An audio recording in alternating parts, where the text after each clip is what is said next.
Welcome back दोस्तों। आज हम पढ़ने वाले हैं अजय कुमार अग्रवाल के गणित क्लास 12 के शारीरिक के गुणधर्म, जिसमें मैंने पिछले लेक्चर में शारीरिक के पक्ति के अनुदिश तथा स्तंभ के अनुदिश प्रसार करके बताया था।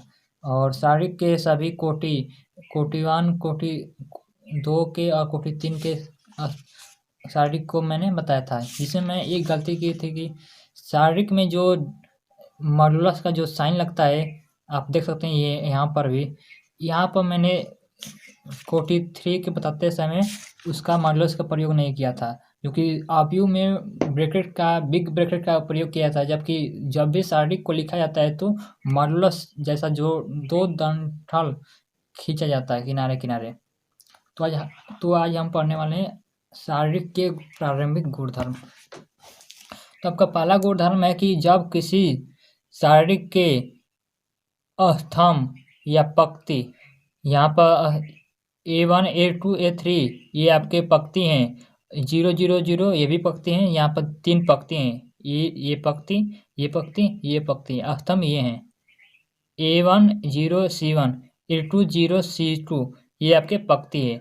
इसको आप इस तरह भी लिख सकते हैं, R1 R2 R3, क्लियर। और ये आपका स्तंभ है C1 C2 C3, ये आपके स्तंभ है, ये आपके पंक्ति हैं। इसमें 3 पंक्ति और 3 स्तंभ है, क्योंकि ये कोटि 3 के शारीरिक है, इसलिए 3 स्तंभ है। इसमें प्रारंभिक गुणधर्म में है कि जब स्तंभ अथवा शारीरिक के सभी एलिमेंट 0 हैं तो शारीरिक का मान 0 होता है। यहाँ पर देखिए A1 A2 A3, इसमें दूसरे पंक्ति के सभी एलिमेंट 0 है, 0 0 0 है।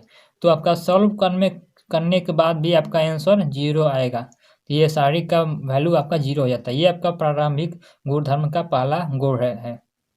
इसको आप सत्यापन भी कर सकते हैं। यहाँ पर मैंने पंक्ति 1 के अनुदिश प्रसार किया है।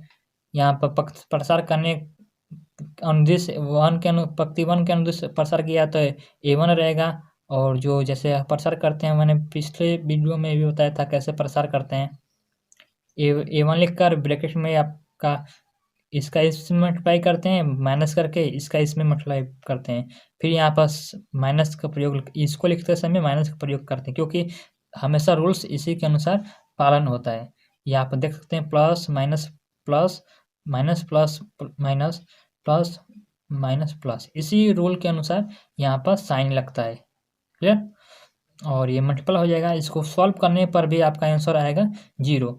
यानी ये प्रारंभिक गुणधर्म का पहला गुणधर्म सत्य है। सत्यापन में भी आप कर सकते हैं। सत्यापन उतना पूछता नहीं है आपको, केवल नॉलेज के लिए बता रहा हूँ। आपका पहला गुणधर्म में यह बता रहा है कि स्तंभ का भी कोई भी स्तंभ का सभी एलिमेंट्स 0 हो, और ये भी पूरा लाइन 0 हो, ये कुछ भी अंक हो, ये पूरा फुल हो, कुछ यहाँ B2 B3 हो, कुछ भी हो, ये स्तंभ पूरा 0 हो, तो अभी वैल्यू आपका 0 आएगा। इसको इस प्रकार लिख सकते हैं, देख लीजिए। यदि शारीरिक के किसी पंक्ति अथवा किसी स्तंभ का प्रत्येक अवयव 0 है तो शारीरिक का मान 0 होता है। अब समझते हैं गुणधर्म नंबर 2। गुणधर्म नंबर 2 कहता है कि अगर पंक्ति को स्तंभ में बदल दिया जाए या स्तंभ को पंक्ति में बदल दिया जाए तो शारीरिक के मान में कोई परिवर्तन नहीं होता है। यहाँ पर देख सकते हैं A1 A2 A3, B1 B2 B3, C1 C2 C3 को मैंने, ये पंक्ति में लिखे हैं ये सब, इसको स्तंभ में लिखा गया है। A1 A2 A3, B1 B2 B3, C1 C2 C3, इसको स्तंभ में बदल दिया गया है। इसका मान में कोई परिवर्तन नहीं होगा। बदलने पर इनके मान में कोई परिवर्तन नहीं होता है। जहाँ आपको जरूरत पड़े तो आप इसको बदल सकते हैं सॉल्यूशन में हल करते समय। इसलिए ये सब सारे गुणधर्म को बताया जा रहा है। इसको आप सत्यापन करते समय आप एक एक करके सभी सॉल्यूशन को हल कर सकते हैं। अंत में आपका वैल्यू इक्वल ही आएगा, यानी ये सत्यापन हो जाएगा। चलिए एक नज़र देखते हैं कैसे सत्यापन करते हैं। चलिए इसको देखिए, मैंने पंक्ति बी के अनुसार से यहाँ पर सत्यापन कर रहा हूँ। इस शारीरिक के पंक्ति बी के अनुसार करेंगे तो इसको छोड़कर जितने भी एलिमेंट हैं उसको यहाँ पर मल्टीपल करके लिखते हैं। A2 into C3 minus C2 into A3। फिर यहाँ पर इसका पंक्ति 2 के अनुदिश प्रसार किया तो यहाँ पर माइनस लगेगा, क्योंकि मैंने रूल्स बताया है कि plus plus plus minus plus minus plus minus plus minus plus, ये आपका रूल्स होता है, इन्हीं के अनुसार लगेगा। यहाँ पर मैंने माइनस लगाना भूल गया है, यहाँ पर आपको माइनस लगेगा क्योंकि पंक्ति 2 के अनुदिश आप प्रसार कर रहे हैं। पंक्ति 2 के साइन के पहले यहाँ पर माइनस लगेगा। साथ ही यहाँ पर प्लस है, प्लस यहाँ पर लिखिए B2 और सॉल्व कीजिए। इसको छोड़कर सबको मल्टीपल करेंगे तो A1 C3 minus C1 A3 और इसको लिखेंगे। फिर यहाँ पर देखिए साइन माइनस है, इसको लिखना जरूरत नहीं है, केवल आपको याद करने के लिए यहाँ पर लिख दिया हूँ, या आप लिखे ना इसको बुक में। और यहाँ B3 ब्रैकेट लगाकर इसको सॉल्व करेंगे। इसको छोड़कर सबको लिखेंगे तो A1 into C2 minus A2, देखिए A2 इंटू C1, ये आपका हो गया। ये आपका शारीरिक 1 का मैंने प्रसार किया, इसको आप लिख सकते हैं डेल्टा 1। डेल्टा 2 का भी प्रसार करेंगे तो उसी तरह होगा। देखिए तो सत्यापन को जब हल करेंगे तो ये आपका ऐसे आपको जैसे प्रसार करते हैं वैसे आप प्रसार करेंगे। इसको मैंने पंक्ति B के अनुदिश प्रसार किया है इसको, और इसको भी पंक्ति B के अनुदिश प्रसार किया है। यहाँ पर -A2 और जो इसको छोड़कर और इसको छोड़कर जितने भी एलिमेंट हैं इसको मल्टीपल करके माइनस करेंगे तो ऐसे होगा। और इनको जब सॉल्व करेंगे और अंदर तक सॉल्व करेंगे तो A1 डेल्टा 1 का हो जाएगा इस प्रकार सॉल्व। इसको मल्टीप्लाई करेंगे, जैसे मल्टीप्लाई करते हैं आप संख्याओं को, बिल्कुल वैसे ही मल्टीप्लाई करेंगे, इसमें कोई नया परिवर्तन नहीं है। मल्टीप्लाई करेंगे तो ऐसे होगा, क्लियर।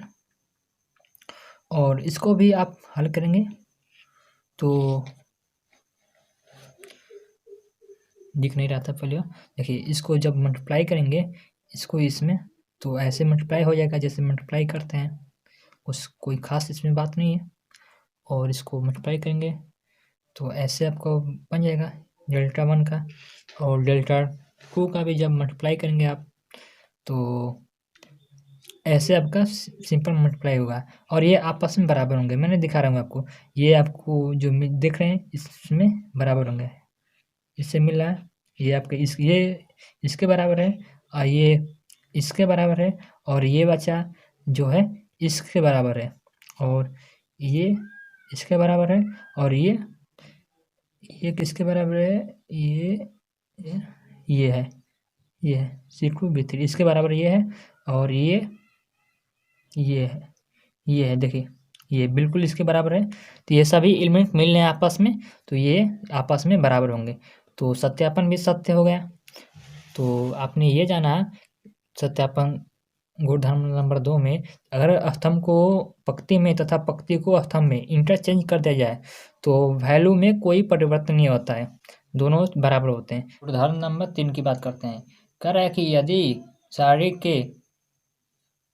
शारीरिक के किन्हीं 2 स्तंभ हो, स्तंभ ये हो गया, ये स्तंभ ये पंक्ति, किन्हीं 2 स्तंभ हो अथवा 2 पंक्तियों को आपस में बदल दिया जाए, यानी इस पंक्ति को इस स्थान पे इस पंक्ति को इस स्थान पे आपस में बदल दिया जाए तो वह शारीरिक का चिन्ह बदल जाता है, परिणामी शारीरिक का चिन्ह बदल जाता है। यहाँ पर देखिए अगर इसको यहाँ पर क्या परिवर्तन इसमें हुआ है, इस पंक्ति को यहाँ पे और इस पंक्ति को यहाँ पे बीच वाले को उसी स्थान पे रखते हुए अगर बदल दिया जाए तो उस शारीरिक का चिन्ह माइनस में आ जाता है, यानी चिन्ह भी बदल जाता है। वही बात स्तंभ की करें तो इस स्तंभ को इस स्थान पे तथा इस स्तंभ को इस स्थान पे बदल दिया जाए तो भी आपका शारीरिक का मान माइनस में हो जाएगा। क्लियर।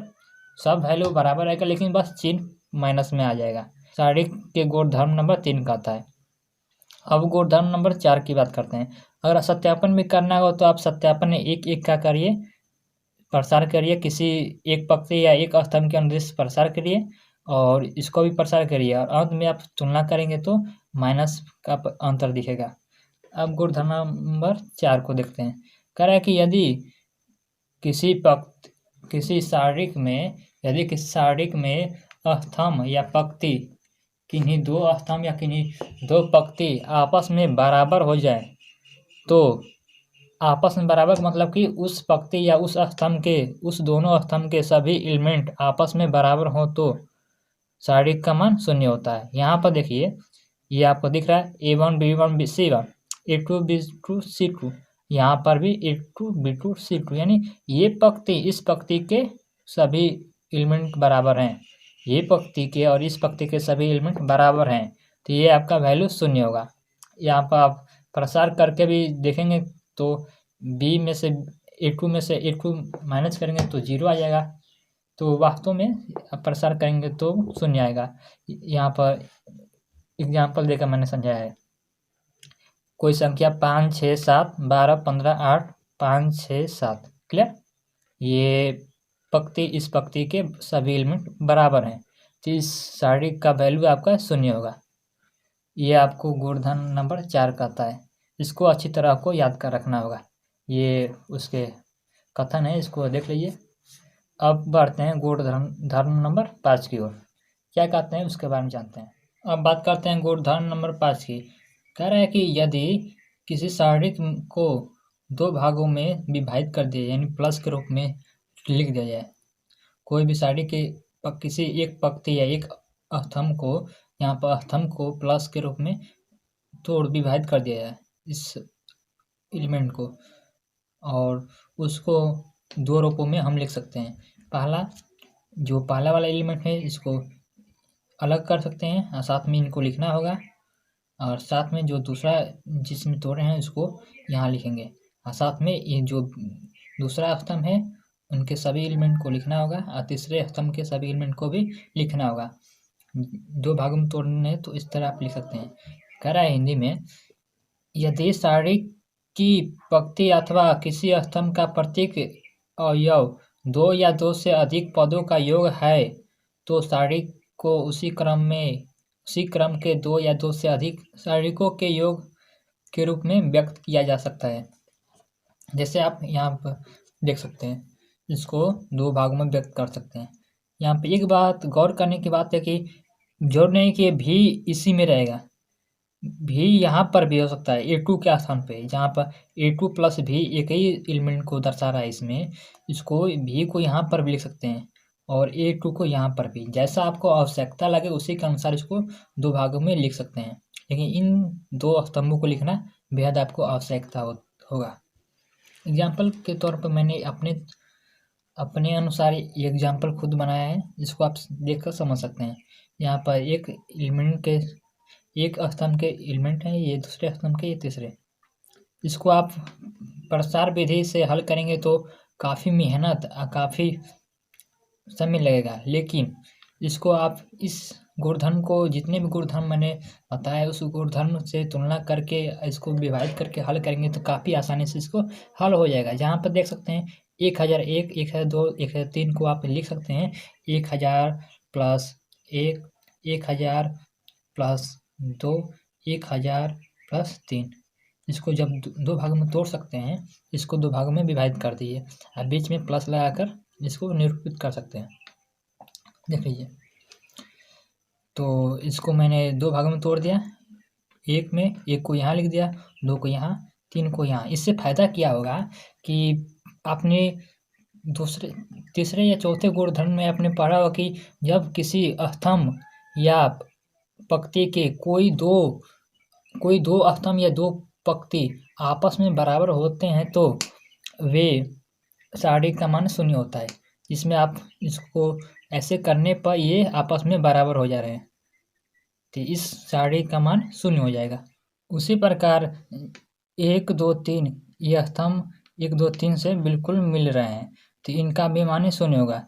तो ये बहुत मुश्किल दिखने वाला है शारीरिक, इसको दो भागों में तोड़कर और इस गुणधर्म नंबर 5 का प्रयोग करके हमने कितना सरल तरीके से इसको आंसर प्राप्त कर दिया, जिसका आंसर हो गया 0 0।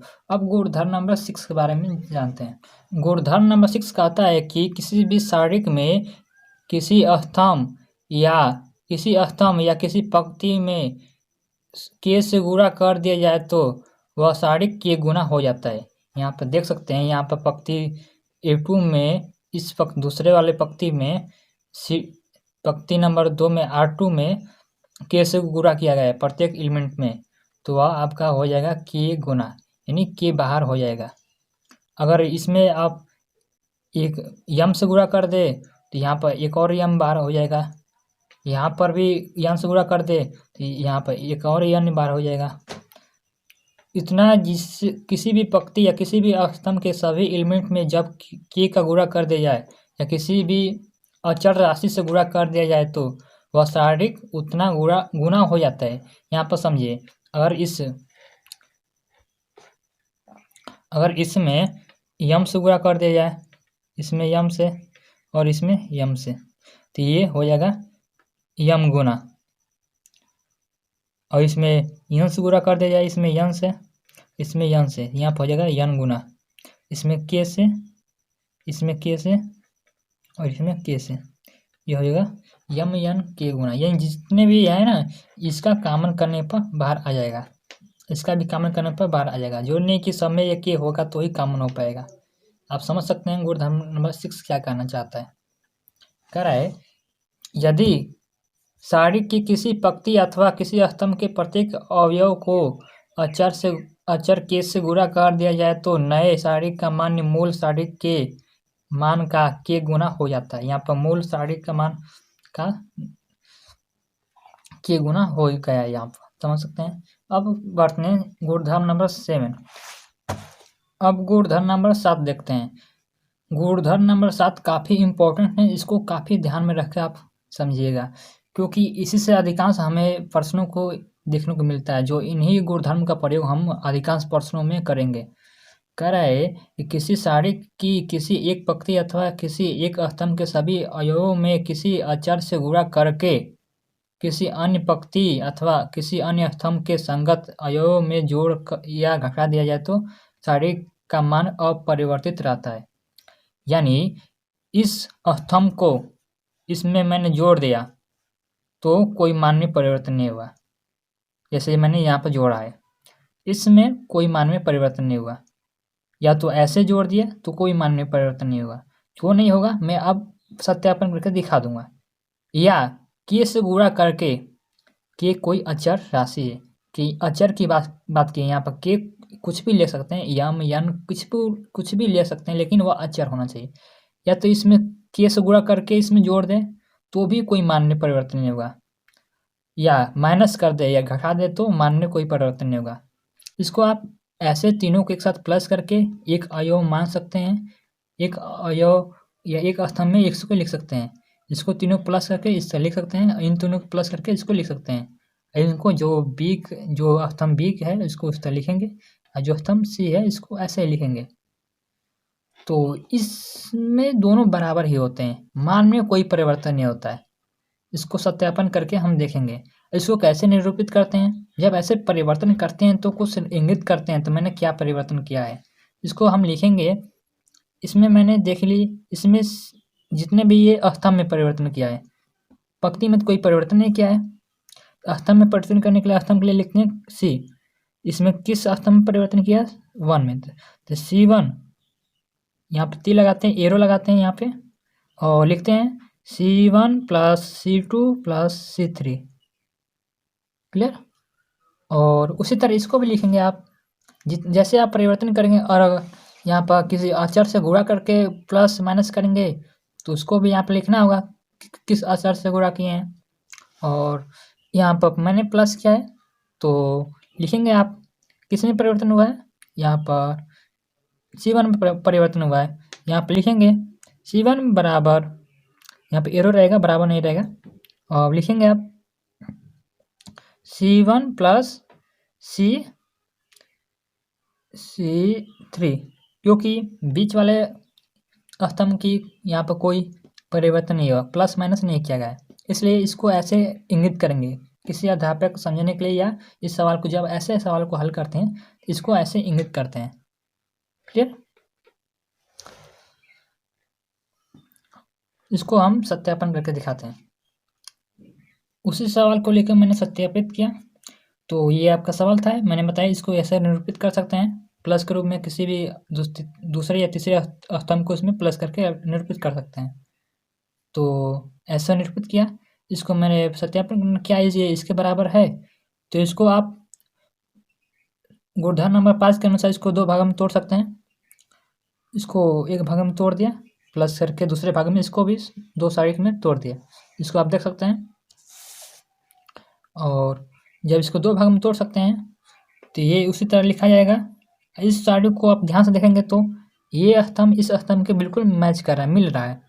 तो जब 2 स्तंभ आपस में मिलते हैं या 2 पंक्ति आपस में मिलते हैं, यानी मिलने का मतलब कि सभी एलिमेंट आपस में मिलते हैं, तो वो सारिक आपका शून्य होता है। तो ये उसी तरह लिखा जाएगा। देखिए ये उसी तरह लिखा जाएगा और ये आपका शून्य हो जाएगा। ये उसी तरह लिखा जाएगा, ये आपका शून्य हो जाएगा, प्लस करके शून्य। तो इसको लिख देते हैं।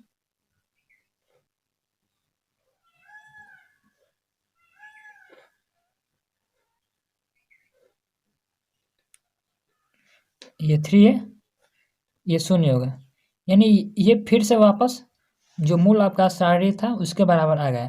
यानी ये किसके बराबर है? ये आपके देख सकते हैं LHS, जो मैंने यहाँ से LHS लिया था। क्लियर? तो ये आप प्रूव कर दिए कि ये इसके बराबर होता है। वैसे भी सारे जितने भी बताएं कि आप प्लस कर सकते हैं यहाँ पे, या माइनस करके, या के से गुणा करके, या अचर से गुणा करके प्लस माइनस कर सकते हैं, जैसे आपको आवश्यकता होती है। आगे जब सवालों को आप हल करेंगे तो आवश्यकता काफ़ी समझ में आ जाएगी कैसी आवश्यकता होती है। इसको प्रूफ हो गया। अब आते हैं गुणधर्म नंबर 8। अब बात करते हैं गुणधर्म नंबर 8 की। ये कुछ इस प्रकार के सारिक के लिए गुणधर्म नंबर 8 का प्रयोग किया जाता है। जैसे कि आप जानते होंगे, पहले पढ़ चुके हैं कि जब कोई भी द्विघात समीकरण होता है तो उसको गुणनखंड ज्ञात करने के लिए इसको x का वह नंबर रखते हैं जिस पर ये द्विघात समीकरण वैल्यू 0 आ जाए। अगर x बराबर कुछ वैल्यू 1 रखने पर अगर 0 आ जा रहा है तो ये गुणनखंड होता था x - 1। आपने ये समझा था पहले कि जिस पर वह वैल्यू रखा जाए जिस पर ये 0 आ जाए तो वही इसका गुणनखंड होगा, और एक और होगा वो तो संभावित होगा, लेकिन एक कम से कम आप ज्ञात कर लेते थे। क्लियर? उसी तरह इसमें भी जब सारणिक में इस तरह का जब सवाल आते हैं तो वह मान रखते हैं जिस पे सारणिक का मान 0 आ जाता है, वह वैल्यू इन एलिमेंटों का स्थान पर रखते हैं जिससे कि ये सारणिक का मान 0 आ जाए। जब 0 आता है तो वैल्यू ही आपका उस सारणिक का गुणनखंड कहलाता है। यानी जब मैं यहाँ पर b बराबर a रखता हूँ, यानी a बराबर b रखता हूँ, या जो भी आप समझिए, अगर b का स्थान पे a रखता हूँ तो ये वैल्यू आपका 0 आ जाएगा। कैसे आएगा? देखिए मैंने क्या रखा, a बराबर b रखा, तो जो आपका a है उसके स्थान पर b रखा, या b का स्थान पर a रखा।